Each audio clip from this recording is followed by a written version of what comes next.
Hello, and welcome to the Power Play Manager Tutorials, Hockey Edition. Today's topic is, what makes a good player? This tutorial will be separated into 3 parts: basic, intermediate, and advanced tips. The intermediate tips will be discussed on the next tutorial. Please make sure you are first familiar with the Players section before watching this tutorial. For those of you who think you have it all figured out, we suggest you listen just in case you overlook something in the past. Let us begin with the basic tips. Player overall rating. A player's overall rating, which we will refer to as a player's OR, can be seen on almost every page that shows players. But it may not be obvious at first that the OR is just the value of all the attributes added together. Looking for the player with the highest OR is a quick way to see which of your players might be the best. This should never be used to make important decisions though, like who plays and who does not. For that, we will have to make a more informed decision. To do that, we need to look at the position a player is playing, and the specific attributes for that position.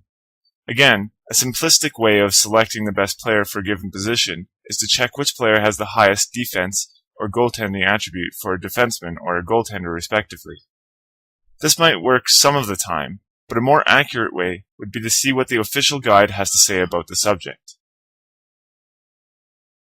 Please note, while we are here, how the guide is not only a good resource for learning, but also a good reference manual as well.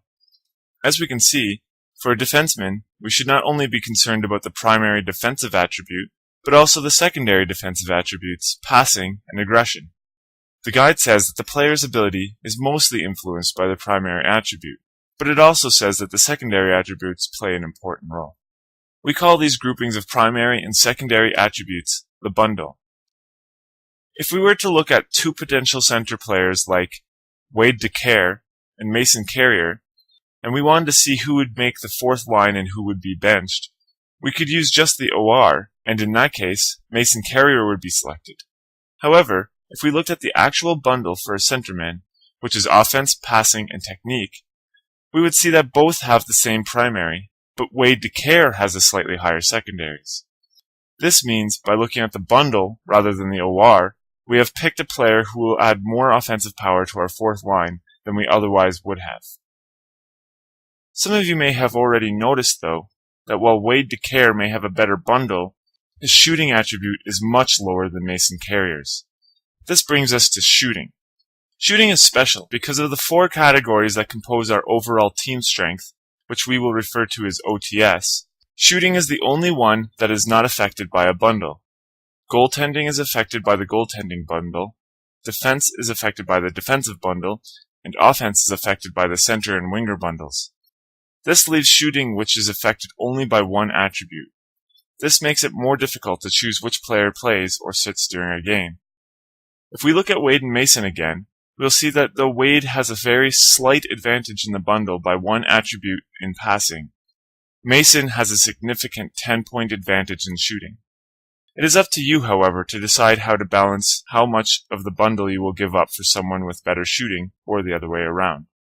What we can say is that both offensive players and defensive players affect the shooting rating of your team, but defensemen affect it far less than the offensemen do, but it is still important on both.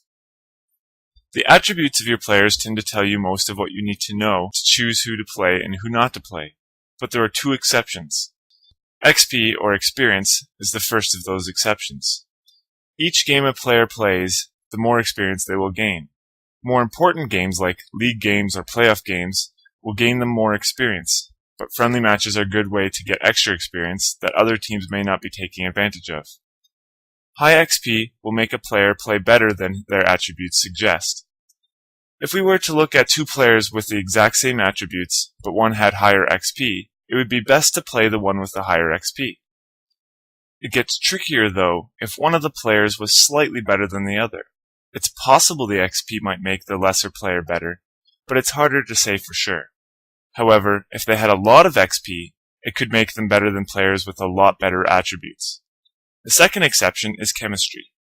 Chemistry is gained by playing as well, but there are a few differences, such as chemistry can be lost slowly by not playing, chemistry has a maximum of 100, and chemistry is averaged for an entire line. Otherwise, chemistry is very similar. It makes players play better. When trying to decide which of two players to play, try choosing the one with better attributes and not better chemistry, because the better player can always catch up with chemistry because it stops at 100. Another quick tip is to play friendly games to get your team's chemistry up. Even with all of this talk about attributes, they are not the only factor when determining who to keep and who to get rid of. The qualities of your player's attributes are also very important. The quality of your player's attributes represents their ability to practice that attribute. For instance, if a player had 80 quality on passing and 50 quality on aggression, they would train passing faster. Coupled with the qualities of each attribute is the career longevity, or CL, of a player. A perfect 6 out of 6 means that the player will practice better than a player with the same quality for an attribute, but only 5 out of 6 CL. The best possible scenario is a player with 6 of 6 CL and 99 quality on an attribute. This player will practice at the greatest possible speed for your current facilities and staff. While the quality of a player will not make them play better, it does mean that one day they could pass your better players by training. It's more like getting a good draft pick with lots of potential. You wouldn't give a player a starting position based only on qualities, but your decision to keep a player should be based off both attributes and qualities. This also goes for players you decide to keep from your youth academy. In recap, the player's overall rating, or OR, is the total of all their attributes added together, but often it is not the best way to determine who is the best player. The bundle is a term referring to the primary and 2 secondary attributes that affect the goaltending, center, winger, or defense. Remember to use the table found in the guide as a reference for the bundled attributes. Shooting is the fourth category your overall team strength, or OTS, is based on, and is calculated using mostly the shot values of your offensive players. XP and chemistry will make your players play better.